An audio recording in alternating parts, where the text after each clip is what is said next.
नमस्ते विद्यार्थी मित्रों, कैसे हैं? अच्छे हैं ना? आज हम कक्षा 6 विषय हिंदी में काव्य 5 जिसका नाम है जय विज्ञान की। तो आपको पता ही है कि जय विज्ञान की काव्य आपने गाई भी होगी और अच्छी तरह याद भी की होगी, जिसमें आपको बताया गया है कि विज्ञान ने हमें सुख सुविधा के अनेक साधन दिए हैं। अब उनमें मोबाइल, कंप्यूटर आदि भी शामिल हो गए हैं। कंप्यूटर में ईमेल और इंटरनेट जैसी सुख सुविधाएं भी आ गई है। आपने देखा कि इस कविता में किसान और जवान के साथ विज्ञान की भी जय कही गई है। जय जवान जय किसान, यह नारा आपको पता है ना किसने दिया था? लाल बहादुर शास्त्री जी ने दिया था।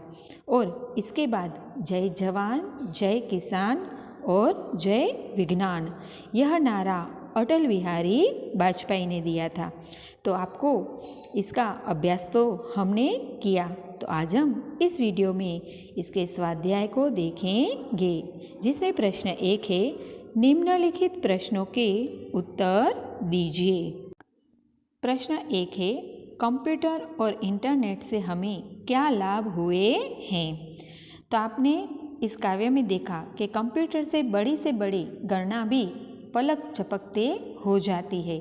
बटन दबाते ही बैंक में आपका पूरा खाता सामने आ जाता है।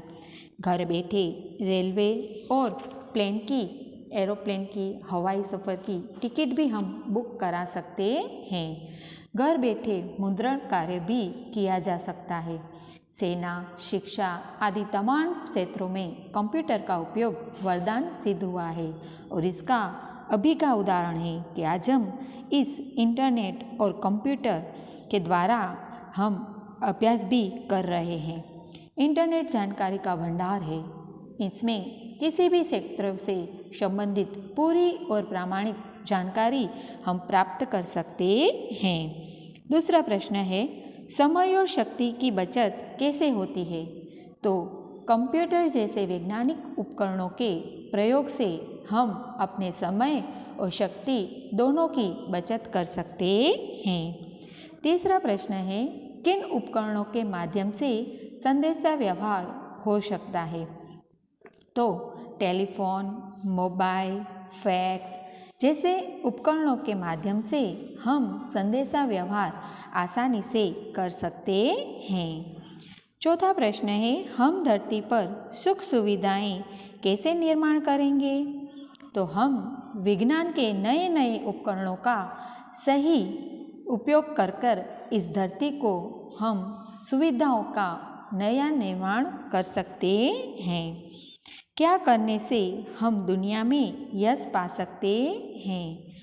तो हम पिछड़ेपन को छोड़कर समय के साथ आगे बढ़े, यानी कि पुरानी जो बातें हैं, रूढ़िचुस्त मान्यता है, उन सबको भूलकर हमें नए ज़माने के साथ आगे बढ़ना चाहिए, तभी हम दुनिया में यश पा सकते हैं।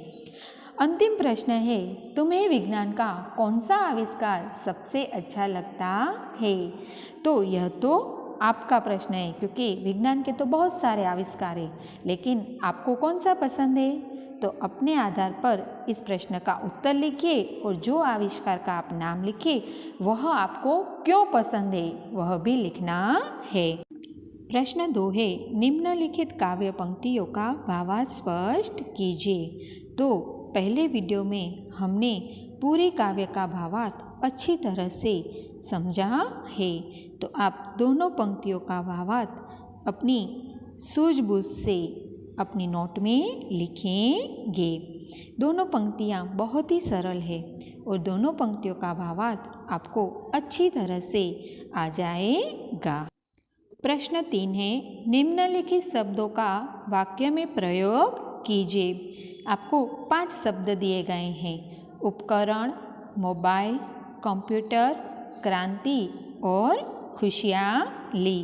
तो इन पांचों शब्द के वाक्य आपको बनाने हैं। जैसे कि उपकरण, आजकल बिजली के उपकरण महंगे हो गए हैं।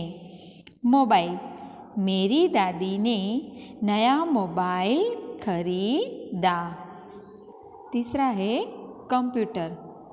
मैं कंप्यूटर पर अध्ययन कर रहा हूँ। क्रांति, बिजली के आविष्कार से हमारे जीवन में क्रांति आ गई। और अंतिम शब्द है खुशहाली। नई गाड़ी आने पर घर में खुशहाली छा गई। प्रश्न 4 है, चित्र देखकर वाक्य लिखिए। इसमें आपको क्रिया लिखनी है। आपने क्रिया तो पढ़ा ही है ना कि हम जो कार्य करते हैं उसे क्रिया कहते हैं। जैसे कि सबसे पहला चित्र आप देख रहे हैं कि एक लड़के का है जो पुस्तक पढ़ रहा है।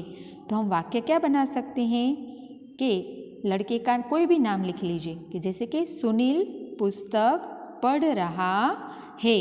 तो क्रिया कौन सी हुई? पढ़ना। दूसरा चित्र है मोर का, लेकिन वह क्या कर रहा है? नाच रहा है। तो मोर नाच रहा है और क्रिया हुई नाचना। तीसरा चित्र हम देखते हैं कि एक लड़की का है जो दौड़ रही है। तो लड़की का नाम हम कोई भी बना सकते हैं, जैसे कि सुनीता दौड़ रही है।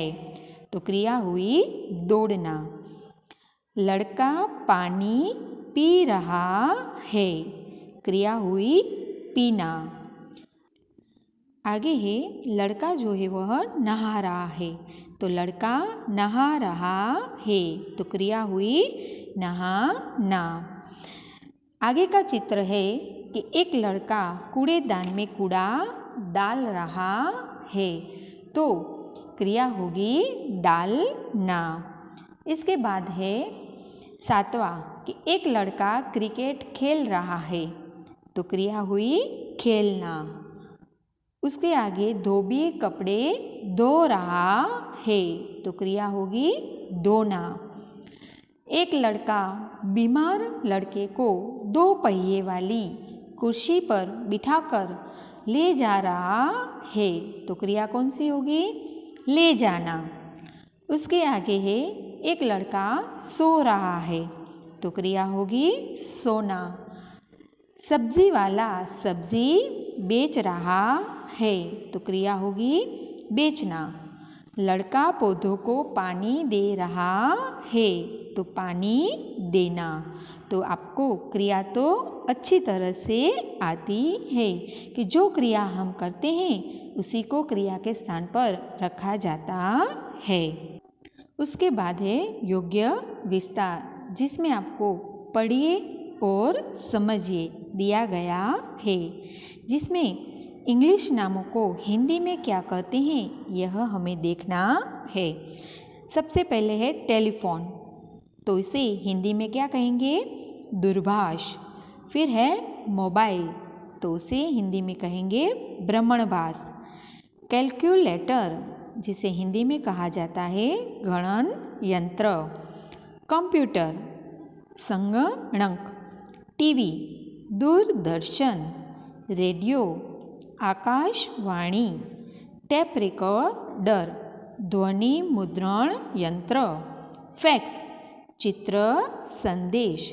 और अंतिम है इंटरनेट, जिसे कहा जाता है अंतरजाल। तो यह आपको अच्छी तरह से याद करना है क्योंकि यह कई बार परीक्षा में भी पूछा जाता है। तो अब किसकी बारी है आगे? सही बात है। तो अब देखें गृह कार्य, जिसमें आपने स्वाध्याय में प्रश्न 1, प्रश्न 2, प्रश्न 3 और प्रश्न 4 लिखने हैं और साथ ही साथ योग्य विस्तार में आपको पढ़िए और समझिए भी लिखना है। तो काव्य अच्छी तरह से समझ में आ गई ना? तो फिर मिलेंगे। अस्तु।